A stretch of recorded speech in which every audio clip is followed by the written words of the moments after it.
Bonjour, bonsoir et bienvenue sur cet épisode de Kitotu. Donc RP Kid, comme à chaque épisode. Et aujourd'hui, je voulais juste vous parler de deux personnes que je vois faire énormément de podcasts, en tout cas sur le paysage français francophone. Donc on peut voir Monsieur Oussama Hamar ainsi que son acolyte.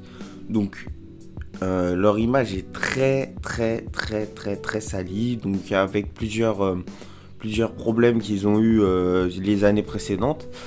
Et je me posais quand même cette question, est-ce que ça peut avoir une plus-value de les écouter quand même parler malgré toutes les histoires qui sont derrière, parce que c'est vrai que c'est des gens intelligents.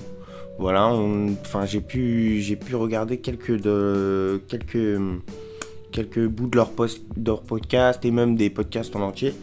Et je remarque que des fois, il y a des conversations qui sortent de l'ordinaire et qui, en France en tout cas, n'ont jamais été exploitées, que ça soit dans l'optimisation de soi-même, que ça soit dans l'optimisation d'un peu tout. Donc c'est vrai que moi, j'avais besoin quand même d'un avis, savoir si vous les considérez comme des escrocs. Est-ce que vous les voyez quand même d'une certaine image? Est-ce que vous avez déjà apprécié leur contenu? Parce que c'est vrai que là, ils sont en train de mettre du contenu à balle, que ça soit sur TikTok, que ça soit sur YouTube. On remarque que Yomi Denzel ainsi que Oussama Hamar arrivent à tracer vraiment leur chemin vers vraiment la célébrité, voire des superstars. Donc c'est vrai qu'ils se sont fait pas mal manger sur les réseaux sociaux.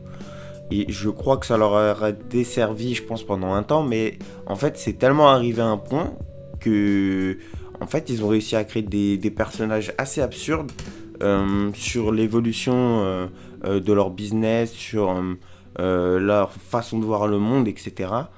C'est vrai que ça peut être intéressant, sachant que cette niche existe déjà depuis un moment aux États-Unis.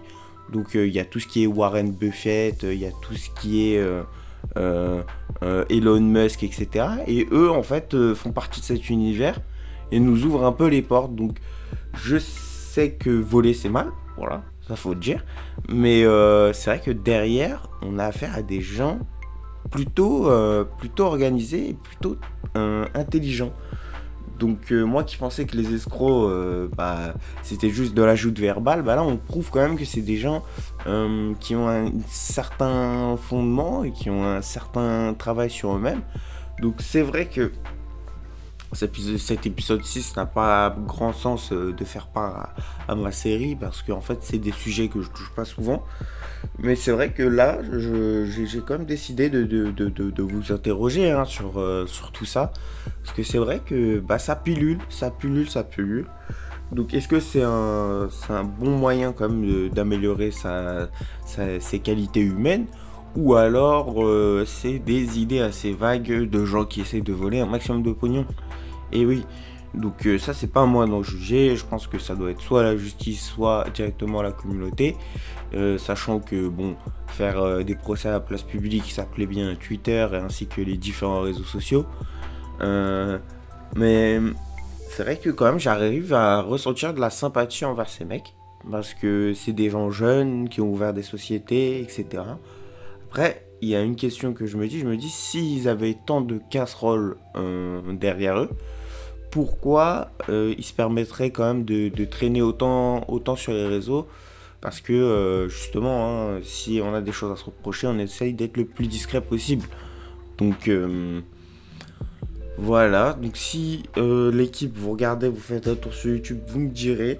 Et si vous avez d'autres personnes de ce genre-là à suivre. En tout cas, moi, c'est un peu ce que je suis ces derniers jours pour travailler tout ça.